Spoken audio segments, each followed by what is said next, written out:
भगवान बनना है, भगवान के बाजू में बैठना, भगवान बनने की वो कला आत्मसात करना, भगवान बनने की वो हैसियत लाना, अपना मंगल आचरण आचार्य भक्ति पर है कि तीर्थंकर बनना है तो आचारवान गुरुओं की करो भक्ति, तीर्थंकर बनना है तो आधारवान गुरुओं की करो भक्ति, तीर्थंकर बनना है तो व्यवहारवान गुरुओं की करो भक्ति, तीर्थंकर बनना है तो प्रकर्ता गुरुओं की करो भक्ति, तीर्थंकर बनना है तो अपाय उपाय दर्शी गुरुओं की करो भक्ति, तीर्थंकर बनना है तो अपीड़क गुरुओं की करो भक्ति, तीर्थंकर बनना है तो अपरिशावी गुरुओं की करो भक्ति, और तीर्थंकर बनता है तो निर्यापक गुरुओं की करो भक्ति। कल आप लोगों के बीच में अपाय उपायदर्शी की चर्चा हमने करी थी कि कैसे वो अपाय उपायदर्शी गुरु होते हैं जो कि विचलित होते हुए अपने उस शिष्य को जो रत्नत्रय से पीछे हट रहा है वो अपना कर्तव्य मानते हुए रत्नत्रय की महिमा बताते हुए सभी समस्याओं का निराकरण करते हुए सबका समाधान करते हुए उसकी बड़े अच्छे से सावधानी पूर्वक वात्सल्य पूर्वक गोपनीयता के साथ और पूर्ण अधिकार के साथ मार्ग को प्रशस्त करते हैं। ये था अपाय उपायदर्शी गुण आचार्य भगवान का। अब बात आती है अगले नंबर पर, तीर्थंकर बनना है तो अवपीड़क गुरुओं की करो भक्ति। अवपीड़क क्या कहलाता है?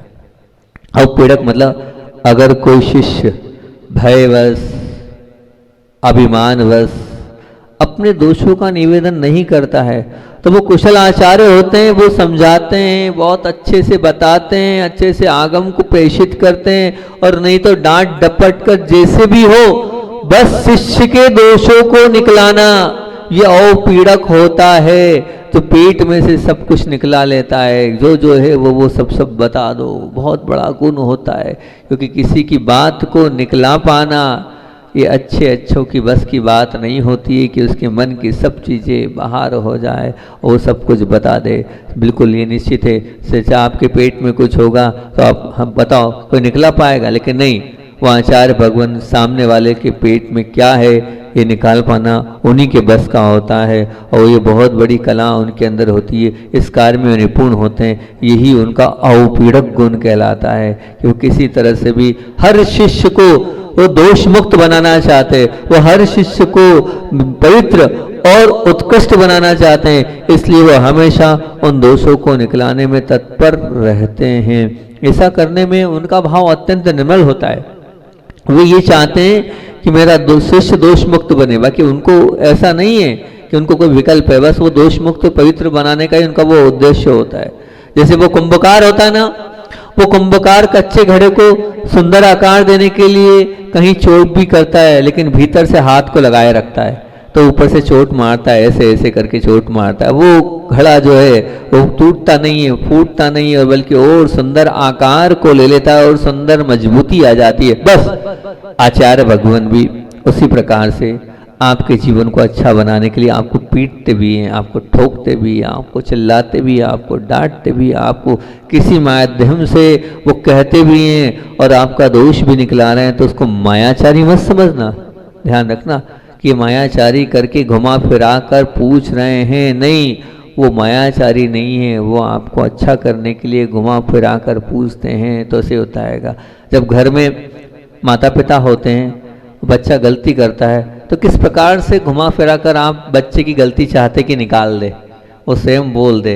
घुमाते हैं कि नहीं? आप पूछते हैं ना, आप अनेक प्रकार से पूछने का प्रयास, ये अवपीड़क गुण है। या आपको इसको आप अन्यथा मत लेना कि आप क्या कर रहे हो, आप जो है धोखाधड़ी कर रहे हो, या आप जो है सामने वाले छलावा कर रहे हो। छल नहीं है, धोखा नहीं है। भाव क्या है? ये अपने दोष स्वयं स्वीकार कर ले, स्वयं बता दे, ये एक अवपीड़क गुण है। इसको अवपीड़क गुण कहते हैं कि सामने वाले के अंदर की सब बात को निकाल लेना। तो निश्चित रूप से वो गुण आचार्य भगवान पर हैं। वो चोट शिष्य की खोट को दूर करने के लिए करुणा भाव से की जाती है। क्या बोल रहा हूं?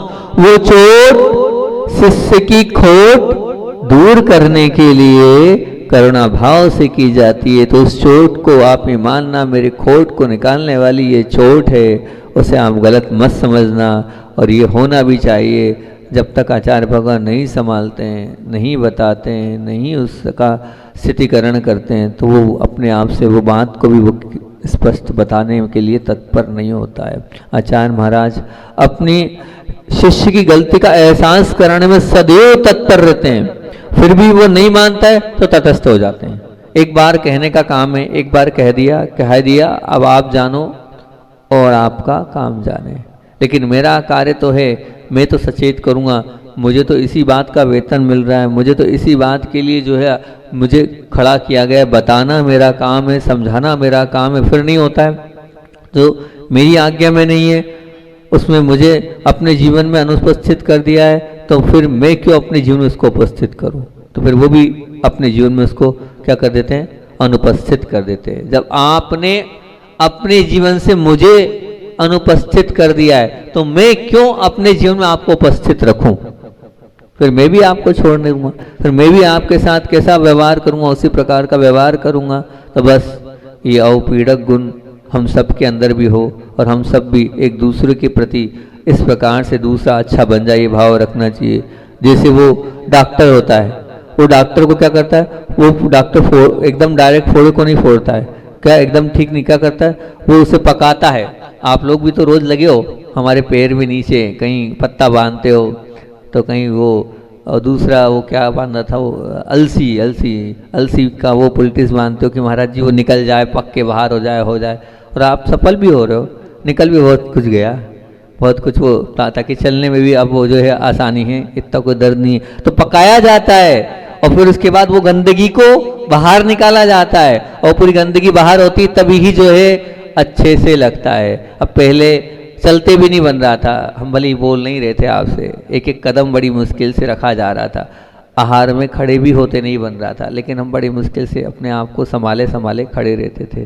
तो अब वो क्यों था, अंदर गंदगी भरी थी, अंदर वो पस भरा हुआ था, तो वो जो अंदर ही गंदगी या वो जो कांटा भरा हुआ था, ये जो कांच हो सकता है वो कांच था, जब तक वो निकलेगा नहीं तब तक हम शुद्ध पवित्र कैसे बन सकते हैं।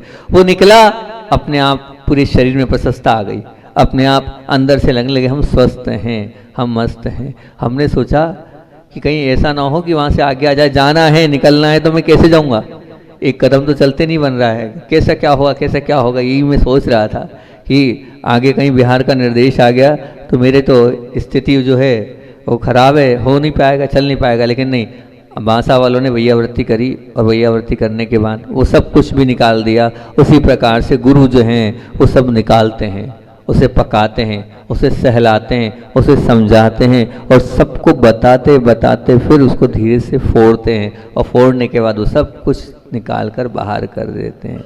बस हम भी गुरु ऐसे ही गुरु से मिलें जो हमारे दोषों को बाहर करके निकाल दे और हमारे अंदर की अच्छाइयों को और हमारे अंदर के गुणों को विकसित कर सकें। गुरु हमारे वास्तविकता में सच्चे हितैषी होते हैं, वो हमेशा अपने कल्याण का ही मार्ग बताते हैं, अपना समय दे रहे हैं वो, और देकर अगर आपको मार्गदर्शित कर रहे हैं, आपको समझा रहे हैं, तो निश्चित रूप से आपको भी उनके चरणों के प्रति समर्पित होकर सब कुछ बता देना चाहिए। वो शिष्य महान होता है, वो शिष्य महान होता है जो गुरु को सब अपने आप बताता है। गुरु पूछे शिष्य बताए, वो शिष्यत्व नहीं है, उसे के शिष्यत्व पर धिक्कार है। और जो गुरु को जाकर सब कुछ सरल और सहज भाव से बालक वध बता देता है, और बहुत कभी भी आचार्य महाराज के इस गुण का उपयोग आपके जीवन में नहीं होना चाहिए, अवपीड़क गुण का ध्यान रखना। कभी भी इस गुण को आचार्य महाराज या गुरु जिनसे आप जुड़े वो प्रयोग ना करें तो सबसे अच्छा है।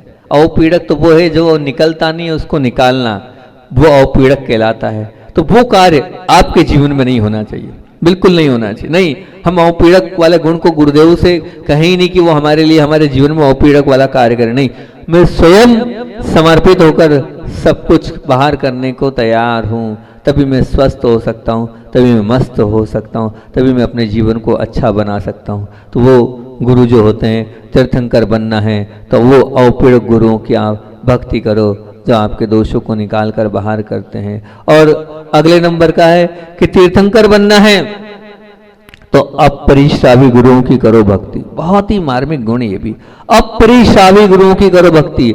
आचार्य भगवान में जितने भी हैं उन गुणों में सबसे महत्वपूर्ण गुण है ये अपरिश्रावी। मतलब आचार्य भगवान अपरिश्रावी होते हैं। मतलब क्या होता है, अपने शिष्य के दोष मालूम पड़ने पर किसी को बताते नहीं है, ये कहलाता है अपरिश्रावी। अपने ही भीतर रखते हैं, ये कहलाता है अपरिश्रावी गुण। मतलब दोषों को फैलाना नहीं, ये कहलाता है अपरिश्रावी गुण। अंतरंग की बात को अंतरंग में ही रखना, ये कहलाता है अपरिश्रावी गुण। उसे लीक नहीं करना, प्रकट नहीं करना, ये कहलाता है अपरिश्रावी गुण। उससे आउट नहीं करना, ये कहलाता है अपरिश्रावी गुण। उसे वायरल नहीं करना, ये कहलाता है अपरिश्रावी गुण। बड़े साहस का काम होता है, जिसका पेट बड़ा होता है वही बात को पचा पाता है। नहीं तो क्या है, मालूम पड़ा नहीं कि क्या होता है, इसको बता दूं उसको बता दूं नहीं। अगर आपके अंदर ये अगर आदत है, ध्यान रखना, आप कभी गुरु और बड़े नहीं बन सकते। कुछ मालूम भी पड़ जाए तो पचा जाओ, पचा जाओगे तो बहुत अच्छी बात है। जैसे भोजन को पचा रहे हो तो ध्यान रखना, जैसे आपका पेट खराब होगा तो भोजन नहीं पच पा रहा तो हम यही मानेंगे कि आपका जीवन खराब है इसलिए आप पचा नहीं पा रहे हो। जिसका जीवन खराब है वही बात को पचा नहीं पाएगा, ध्यान रखना।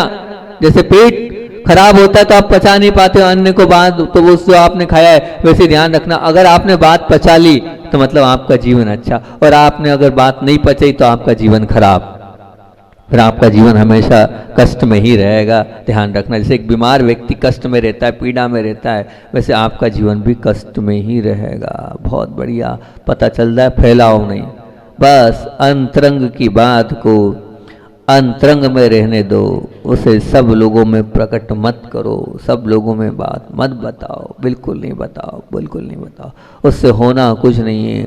दूसरों के दोषों को मालूम होने पर जितना आप दबाओगे उतना अच्छा होता चला जाएगा। ये गुण कितना महान गुण है, ये आचार्य भगवान के अंदर ये गुण कूट कूट के भरा हुआ होता है।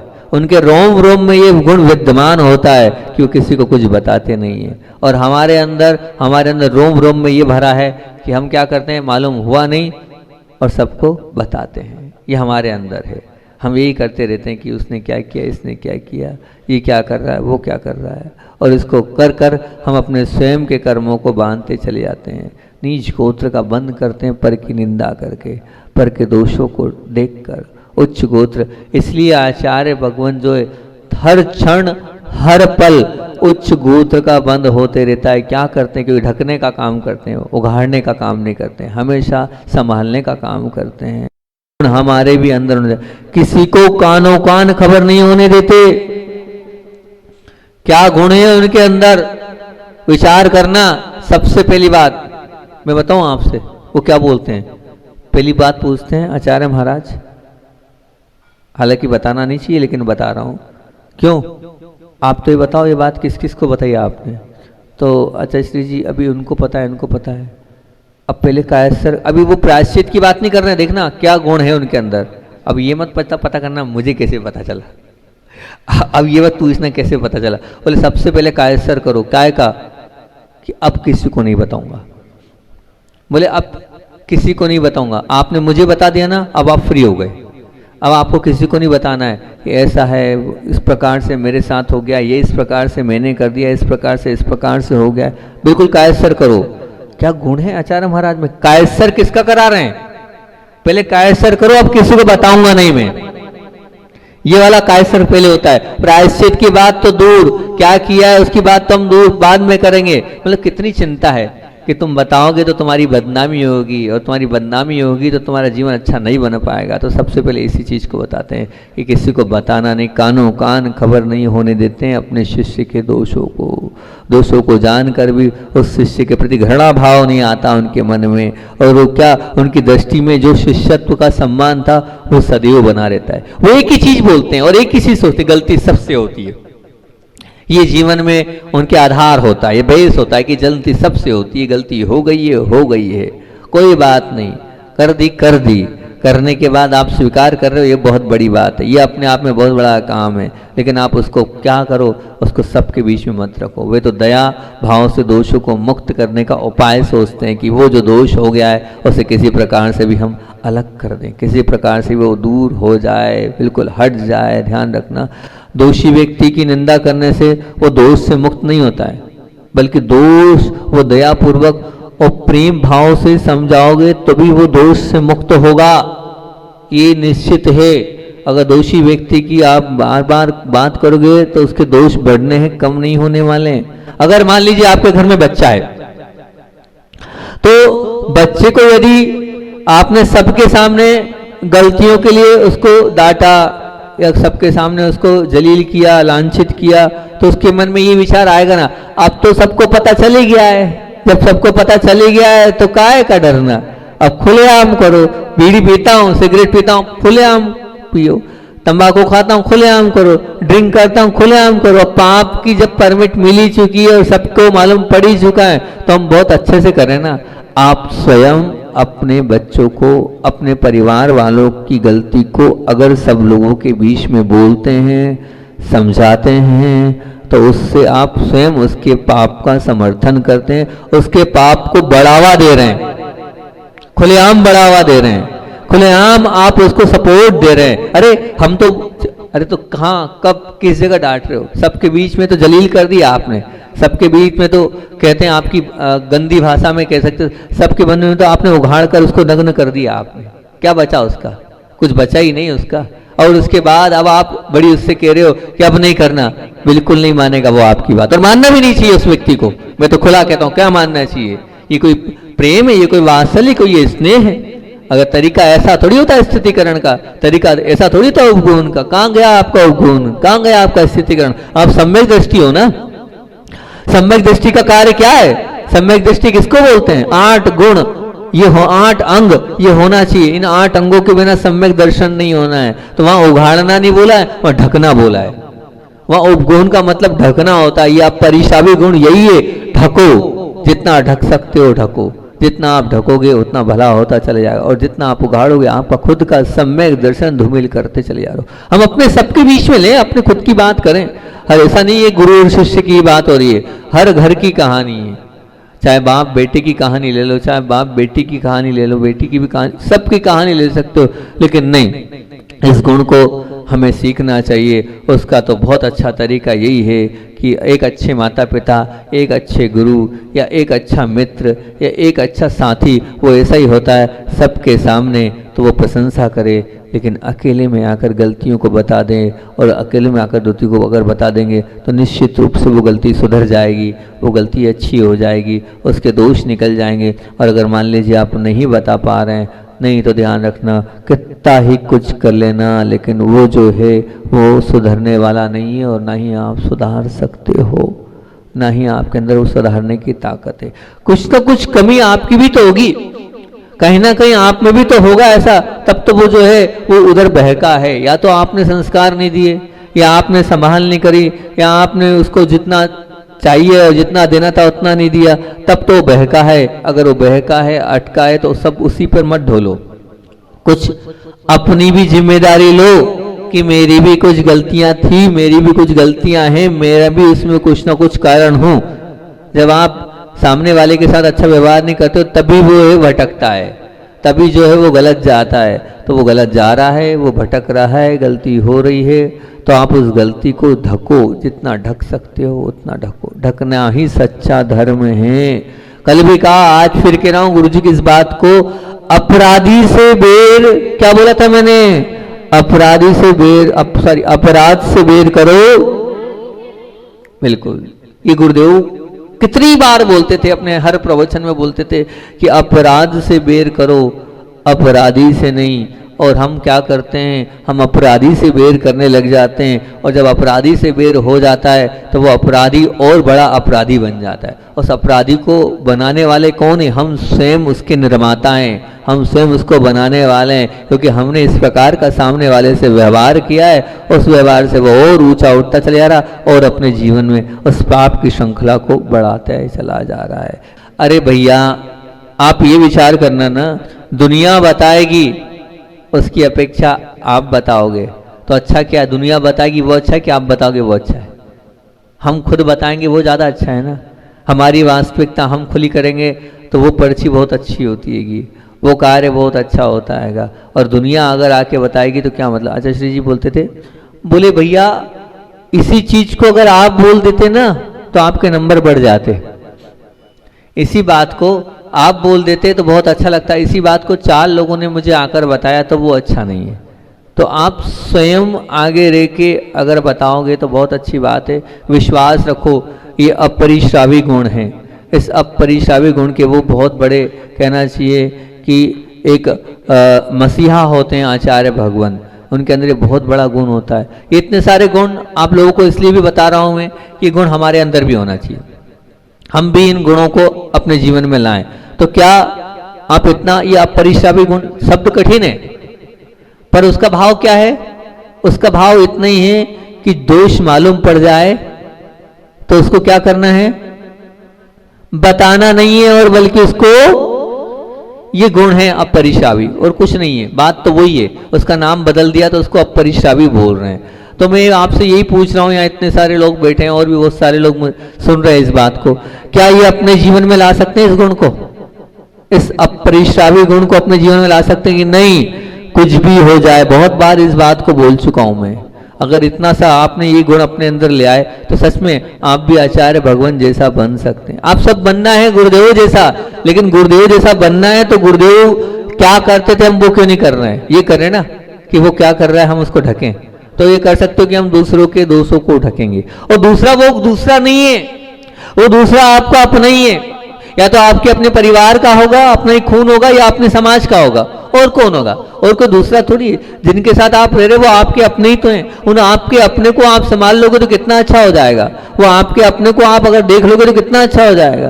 पर आप अपने को ही अपना नहीं मान रहे, सिर्फ आप अपनी अंदर को ही, और राग के कारण और द्वेष के कारण, अपना, अपने से तो राग है लेकिन अपने वालों से द्वेष है आपका। नहीं, बिल्कुल नहीं, अपने वाले से द्वेष कहलाएगा। अगर आप सामने वाले के सच्चे हितैषी हैं तो आप ढकने का काम करो।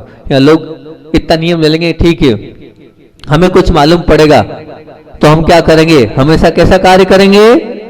बोलो तो, ढकने का करोगे? बोलो, कोशिश करना और कोशिश करके ढकने का काम करना। और मैं तो इतना भी और कह देता हूं कि अगर मान लीजिए आपके जीवन में ऐसी स्थिति और ऐसी परिस्थिति बनती हो तो आपने कहा है कि हम ढकने का काम करेंगे, तो जब ऐसा ढकने का आप काम कर लो तो लिख लेना अपने जीवन में कि मैंने इतनी बार इस व्यक्ति की ये बात ढकी। मैं क्यों बोल रहा हूं ये बात? मैं इसलिए बोल रहा हूं कि आपके जीवन के वो अच्छे कार्य अब जब याद करोगे कि मैंने मेरे जीवन में कौन से अच्छे कार्य किए, तो उन अच्छे कार्यों में इसको रखना कि मैंने किसी के जीवन को बचाया है, मैंने किसी के जीवन को संवारा है, मैंने किसी के जीवन को बिगड़ने से और उधरने से सहारा दिया। क्या करके? सिर्फ क्या? ढक कर। क्योंकि होता ये है, मैं आपको बताऊं, छोटी सी बात होती है और बहुत बड़ी हो जाती है।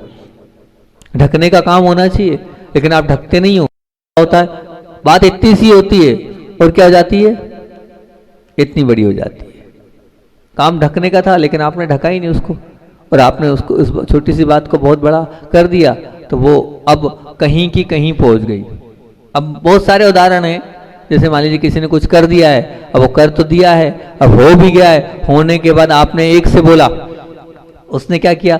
थोड़ा मिर्च मसाला लगाया। दूसरे से बोला, दूसरे ने क्या किया? थोड़ा और मिर्च मसाला लगाया। तीसरे से बोला। मान लीजिए आपकी किसी से किसी की बहसबाजी हुई थी तो सिर्फ मात्र तू में हुई। अब तू में से वो गाली हो गई, और गाली से मारा कूटी भी हो गई, और मारा कूटी से खून भी आ गया, और खून के बाद अस्पताल भी पहुंचा दिया। होता है ऐसा। जरा सी बात को अगर आप वहीं के वहीं दबा देते तो बात इतनी बढ़ती ही नहीं और बात सब कुछ होता ही नहीं। लेकिन आपने अपने खुद के उस दुर्गुण को आगे किया और ढकने की जगह आपने सबको बताया और बताते चले गए, तो ये होता चला गया है। आज झगड़े का कारण और कुछ नहीं है। हर घर में आज जो झगड़ा हो रहा है ना, उस झगड़े का महत्वपूर्ण और एक ही बिंदु है, वो ये है कि सबके बीच में क्यों बोला। क्योंकि ये एक बहुत बड़ी बात है ये कि सब यही बात अगर अकेले में बोल देते तो सबके बीच में क्यों बताया। होता है कि नहीं? बताओ। सबके बीच में बोल दिया इसलिए वो बात जो है छोटी सी बात थी, लेकिन गुस्से में आ गए, और गुस्से में आने के बाद और द्वेष और क्लेश बढ़ता चला गया, और अंदर की जो कहना चाहिए टूटन और बढ़ती चली गई, सिर्फ सबके बीच में बोलने से, सबके बीच में बताने से। तो मैं बार बार कह रहा हूं, अगर चातुर्मास की सार्थकता हो जाएगी, इतनी सी बात कर लो कि हम किसी के भी दोस्त सबके बीच में नहीं बोलेंगे, नहीं बताएंगे, नहीं कहेंगे। ये इतना आसानी है। आप तो अपना छोड़ो, साधुओं को नहीं छोड़ते हो।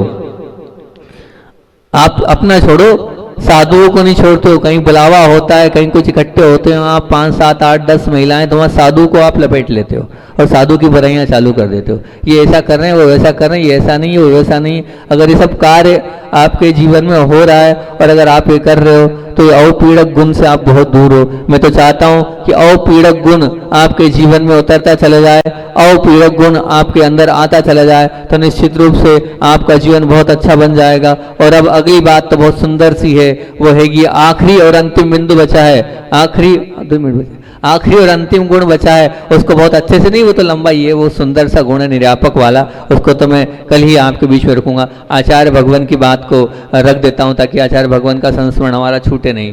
कड़ी चल रही है हरपिस वाली, हरपिस की उस कड़ी को आपके बीच में प्रतिदिन रखते आ रहा हूं। और अब बात 1 अगस्त तक आ गई है, तो 2-3 दिन की और बात है, तो ये हमारा संस्मरण पूरा हरपिस वाला खत्म हो जाएगा।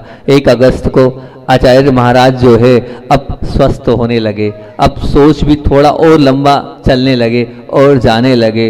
और उसी बीच में मैसेज आया कि अशोक जी वैद साहब पुनः आ रहे हैं जयपुर से देखने के लिए, औषधियों का परिवर्तन करना है, उन्होंने सुना। और इसी बीच संघ में सब महाराज लोग आचार्य महाराज के पास बैठे थे। और आचार्य महाराज का देखो कितना बड़ा गुण हैगा, वो क्या बोलते हैं। तो सबने बोले आचार्य श्री जी आपने बहुत सहन किया और देखो आपने इसको सहन करते हुए इस रोग को ठीक कर लिया। तब आचार्य श्री बोलते हैं ये मैंने नहीं ठीक किया। देखो क्या बोलते हैं गुरुदेव, देखो ये मैंने ठीक नहीं किया, तो बोले पूरे संघ के साधुओं की वैयावृत्ति से ठीक हुआ है। और बोले साथ साथ में इतने सारे बाहर के लोग थे जो मालाएं फेर रहे थे, जो मंत्रों का जाप कर रहे थे, जो विधान अनुष्ठान आदि कर रहे थे, इतना सब विशुद्धि वाला कार्य कर रहे थे, उनने ठीक किया है। मेरे ठीक करने से क्या होता है, ना मैं ठीक कर पाया हूँ ना मैं ठीक कर पाऊंगा। जो भी ठीक हुआ हूँ सबके कारण ठीक हुआ हूँ, सबके कारण ये मेरी पीड़ा धीरे धीरे चले जा रही है। देखा अपने पे नहीं लिया कि मैं सहन करते गया, मैंने सहन करने के बाद भी कुछ बोला नहीं, मुस्कुराहट रही, एक खुद की प्रशंसा नहीं, सब डाल दिया उनने। आचार्य ज्ञान सागर जी ने सामर्थ्य दी थी, आप लोगों ने वैयावृत्ति करी हैगी और सब लोगों की अच्छी भावनाएं थी, सब लोगों की सद्भावनाएं थी। उन सब लोगों की सद्भावनाओं के कारण, उन सब लोगों की अच्छी भावनाओं के कारण आज मैं थोड़ा थोड़ा ठीक अपने आप को महसूस कर रहा हूँ। और अगर हम होते तो क्या करते। खूब सहन किया मैंने, मैं जानता हूँ कितनी पीड़ा होती है, कितना कष्ट होता हैगा। वो तो मैं ही था जो सहन कर लिया, आप होते तो समझ में आता। ये कहते और किसने सेवा करी वो तो एक तरफ, उसका नाम तो भूल जाओ, जिसने आपका साथ दिया, सेवा करी, आहार कराया, सब कुछ व्यवस्था करी, औषधि देखी, वो सब एक तरफ। अब आप ठीक हो गए हो तो उसको तो आपने क्या कर दिया, एक तरफ रख दिया और आप अब शेर बन गए। ऐसा मत करना। ये अगर कर रहे हो तो ये जो कहलाना है, इसको कहते हैं अगर आपकी भाषा में एहसान फरामोशी। लेकिन गुरुजी ऐसे नहीं थे, उन्होंने सबका ध्यान रखा और सबके लिए उन्होंने दिया। मेरा कुछ नहीं, जो है वो सबका है, ये भावना होनी चाहिए। अब कल वेद जी आ रहे हैं 2 अगस्त को, क्या होती है उसके अपन कल चर्चा करेंगे। बोधि समाधि परिणाम शुद्धि आत्मोपलब्धि शिशो की सिद्धि चिंता हमारी चिंतित वजाने त्वां वंदमान क्षमास्तु देवी।